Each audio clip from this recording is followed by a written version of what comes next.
Andrew Dunn, you're the cinematographer for the United States versus Billie Holiday. Well, first off, what did you think about having the opportunity to shoot a film about Billie Holiday's life and career when this project first came to you? Oh my goodness! I was have the chance to make a film about Billie Holiday is one of my it's I so thrilled. And it's my life's ambition, but one of them. I was brought up in North London, and my father used to play Billie Holiday records on a Sunday morning at home, and so I was brought up with this magical sound wafting through the house on a Sunday morning, and it was very intriguing to me who this person was, what sort of life she had. And so down all these years and doing all sorts of other films and things, this is sort of, there's something in the back of my head that was, enticing me. And I thought one day maybe I would get a chance to make a film about her. And then when Lee and I when he first mentioned it, I thought, my goodness, am I dreaming? And we were in the process of then doing a film about Richard Pryor, which fell through. And then the Billie Holiday the Billie Holiday film was on the back burner and simmering always, waiting for the stars to align to allow us to make it. And I was lucky enough for him to invite me, and also for me to be available, because once or twice I thought, oh my goodness, am I going to accept this other film because this league has suddenly get the right cast, right people together, and suddenly jump on the Billie Holiday film, I won't be available. So I was very fortunate. And how much of this particular story, if any, did you know about Billie Holiday in advance? Because this aspect of her life, how much she was persecuted really by law enforcement, isn't as well known. It's not really well known but once I think with Lee and I would talk probably. We made the film, we finished about 14 months ago, and 2 years before that we were talking about it, maybe a year before that. So it's been on the back burner simmering for quite a long time, maybe 4 or 5 years. And so during that time, what knowledge I had, because again, like my father, and as a child and then growing up, I was listening to a lot of her records and learning a lot about her. And other documentaries, Lady Sings the Blues, Diana Ross film. But also there are some very good books out there. There's a couple of particular ones, one of which is the one which is not the film's based on, but a lot of information in the film is based on information from this particular book. And there's a very good detailed biography of her, which I read during these intervening times, because as you know, a lot of cinematographers spend a lot of time away in hotel rooms and rented accommodation and airports. So I'm always looking for things to listen to, read to, and listen to and read. And of course, that Billie Holiday story had a purpose and a reason to, which is even better. And from reading the script, did you already have an idea of how you wanted to approach the visual style of this and capture her, like she's so well known with her stage performances? I think one of the things that we talked about very early on in our process, and again, I think with myself and a director like Lee, there's a symbiosis and understanding of where we want to go without actually saying too much. But Lee will always give me hints and ideas, and I will translate those into some sort of cinematic translation of a approach.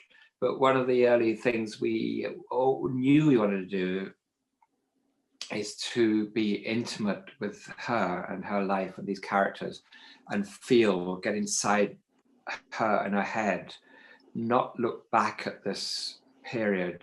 Now we're in the 2020, 2019 when we shot it, and not look back at these years of her early life, which is 1920s, and then the 30s, 40s, 50s. But we would be there at the time with her. So that, for me, that's a big part of the big journey, to take the audience back through this camera, this lens thing that we use, and they travel through this apparatus into that time, and we don't look back. So the choices of like color, texture, the choices of the lights, and not to be too sort of distant from it, that we actually want to be back there with her and be up. And musically, I mean, cinematically, music, apart from Billie's music, is that we create the highs and lows cinematically through the way we shot things and the coverage we do. So we got really quite close inside her head. And Andrew was fantastic at allowing us to be intimate with her and the connection. I think some actors either have that naturally or can work at it and never achieve it. But Andrew had this natural connection with us, the camera, and therefore the audience. So there's a direct line through. So one of the things about the look of the film, again, because the types of lights that they would have used at the time, and a lot of the movies from that time and documentaries and the stills of Billie, is a certain type of light used, and we made sure that we were using these types of lights to make the movie. And the old-fashioned light is not too modern. And in addition to seeing her on stage as she's best known, we see so much of her intimate life with her entourage, her romance with Jimmy Fletcher. You mentioned creating an intimacy for her. Like, was there a different approach to shooting those scenes of her personally, as opposed to this very public figure that she was on stage? Yeah, there is. I think we were allowed into, as always in most films, that we're allowed into spaces that audiences are not normally allowed in. That's one of the joys of cinema, is that we, as the cinema audience, as a voyeur, is allowed into this space where you're not generally allowed to be. So the approach with Jimmy, because we know there's an assumption of making films. It can be an assumption that the audience know that they have knowledge about somebody like Billie, but they won't know anything about Jimmy Fletcher. So we have to approach Jimmy Fletcher in a different way. And there's a slight enigma about this person, that we learn little snippets of who he is, where he's come from, what he hopes and dreams for, and when he's at home with his mother, that relationship is important. So there's a different approach. Is it more like a little bit sort of a journey from slight distance with him, and then we can get in closer. And once we do that, it becomes a very intimate relationship between us, the camera, and the audience, and therefore the audience, into his heart, soul, and mind. And at the same time, we're doing the same thing with Billie, so that comes together cinematically as a piece, as one. And of course, then she can't cope with this because she doesn't understand what love is, or being someone who really loves her rather than just using her. The men that she's found and throughout her life from childhood onwards. So there's all that going on. Jimmy comes from a place of love, understanding about personal relationships, and she doesn't. So there's this tension and creation of uncertainty there, which I think we captured with her. And there's this darker side of the story, obviously, with the FBI, especially with as they're conspiring really against her. Like, are those sort of ominous scenes? Like, what was it like shooting those with those FBI characters and presenting them and sort of the danger they presented? I think we with a certain sympathy also with those people, because we have.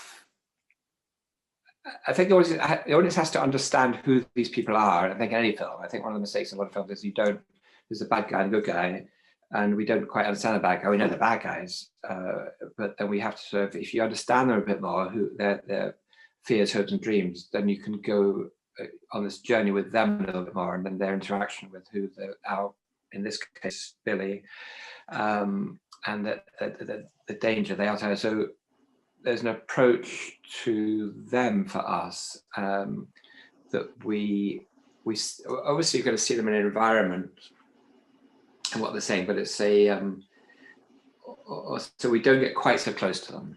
So we're a little bit off, but we're intrigued. we choose angles which are a little bit off angle, that don't quite sort of get into there. So, and we wait for those moments when we can connect and see something else that Billie sees. So it has to be always through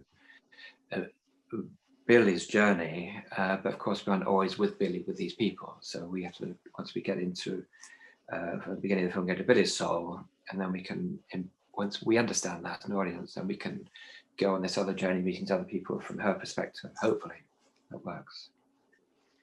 You've worked multiple times with Lee Daniels now. Like, how's that sort of collaboration evolved? Do you have like a shorthand that's a very easy kind of communication? Lee and I worked together since Precious, and we hadn't met before. I'd got a script early that year, and I wasn't available. And then the film I was going to be doing fell through, and I was available, and I got another call. Flew out to New York, and then we just seemed to just hit it off. And having not met anybody like that, it's almost like what I call that when cinematographers and directors work together. It's almost like the first date, and there's a it can be like a tension, there's an attraction, there's a frisson, an excitement, and a danger. And I think all these things conspired with us to create a very collaborative and creative expression that, because I'm quite experienced, and then I was quite experienced cinematographer, but I always like to approach things in a fresh manner. So one of the things I say is I start each film not forgetting everything I know before. So you start fresh, and then of course you can forget everything, but you can't unknow it. So it's in there somewhere. So these things, once I start with a new director, like then it was Lee, but he has these ideas what he wants to do with his character and how we're going to approach it. And then we go on this journey together and get, again, it's like an intimacy, and a Lee. So the best directors I've worked with have a deep soul and a heart, and Lee can see inside these characters like he could with Gabby in Precious, and with Andrew in Billie, and the Butler and the Empire Pilot we did. But I think Lee has a deeper understanding of people's character and soul, but he will also, with me, push you into places untrodden paths. So you think you're going in a certain direction and suddenly go off a tangent. He knows we're going to come back to the path to carry on telling a story, but he will actually go off a tangent. And he does it with all of us. And it's very exciting because you don't quite know the moment. So there's always this sort of, as I say, by the first date thing, there's always like a frisson tension thing, but in a very creative way. And it's not, there's a sort of danger to it, but he will understand the danger and go with you on it. And it won't be any sort of, if it doesn't quite work out, we'll go back to something else. It's like, okay, that hasn't worked. And that's the best directors I've worked with.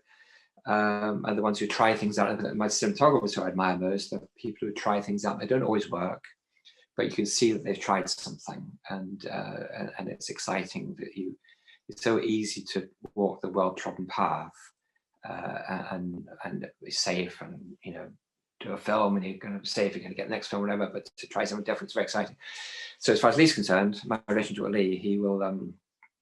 There's a deep understanding between us, and I think I know. I think it's that I get him. I understand him, what he wants to, tries to, and then he understands. I do understand him, and there's a love, but there's also this thing you're actually going to tell each other the truth. Also, that I think with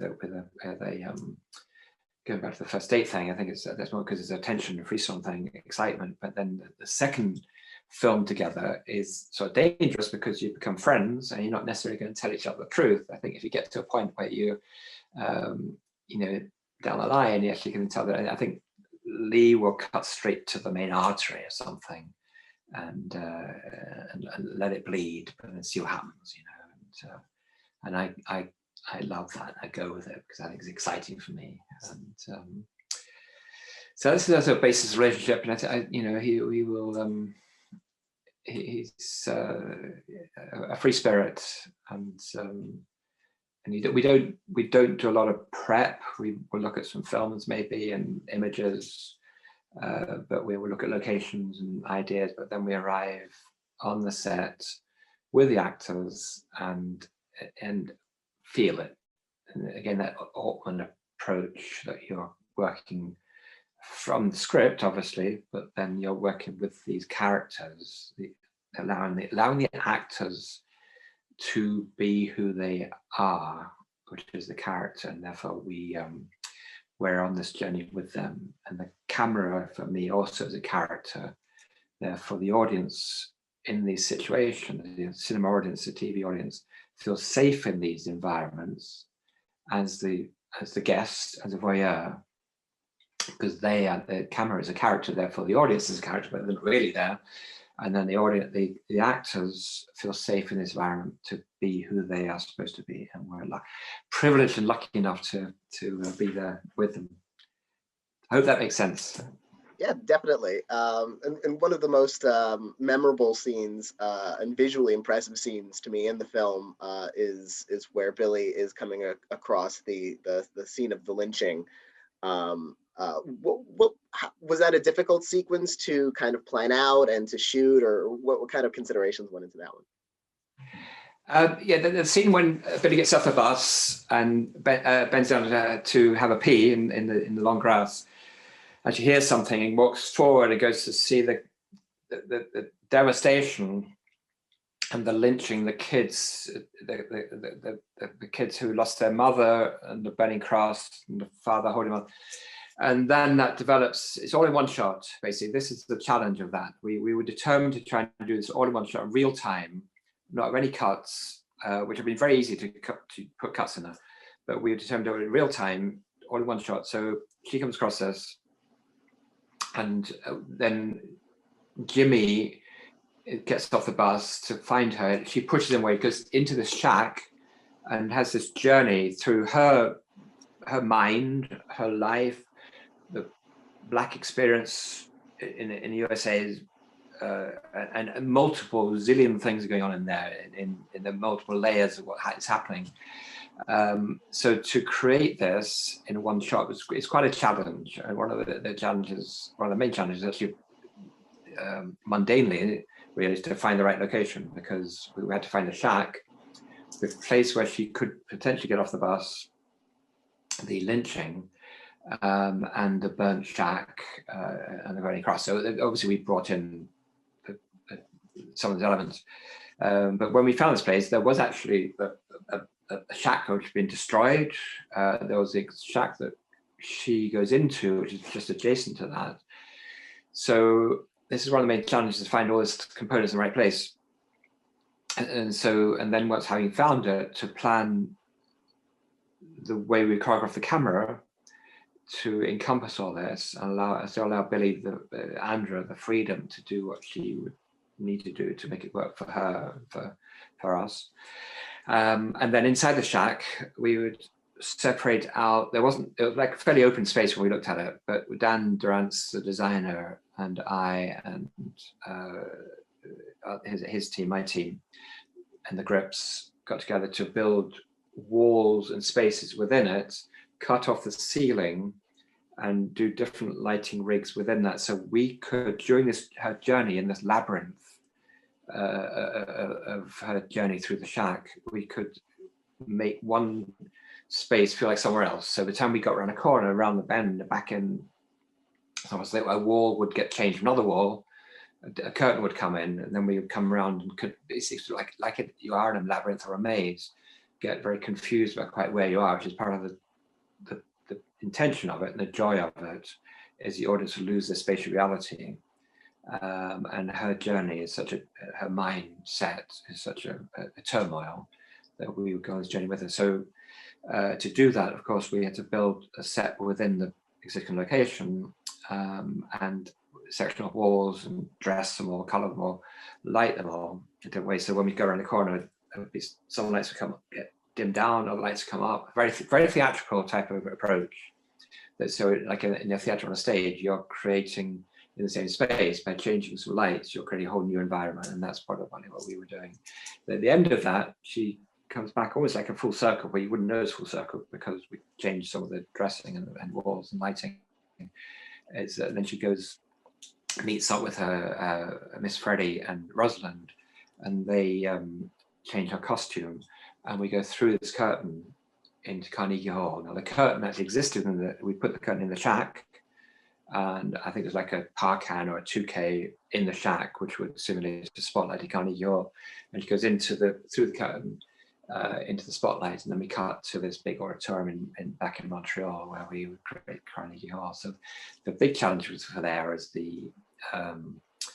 is to create the environment, find the location, create the environment for her to go through, and then actually obviously to shoot it with a Steadicam, and also because we're shooting on film, is the length of the mag, so we couldn't.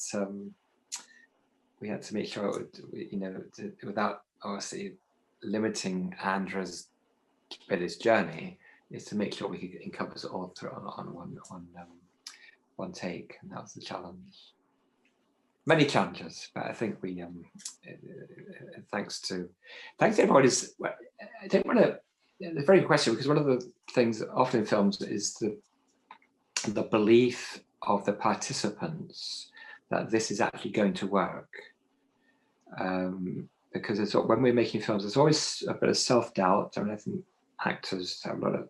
That's one of the reasons I love them, is because they always have a lot of self-doubt, and they become something else through this journey, and through that they overcome the self-doubt. So I think it's to overcome that we can achieve this, we will achieve it, and then everybody, and this is the role of a director and the great producers, is that they will come on board and believe it, and we'll all go on this journey up to this the highest, best peak, whatever you want to call it, we've ever achieved, and the collaboration of that the collaboration is a joy, but it has to be everybody on the same page. And I think that's what the great directors get everybody on the same page. Lots of challenges, but we did it. Well, I want to congratulate you on the film, and the way you visually captured it, and the recognition it's received so far in the award season, especially for Andra. Thank you so much for joining me today. Pleasure. Well, thanks for having me, and thank you very much.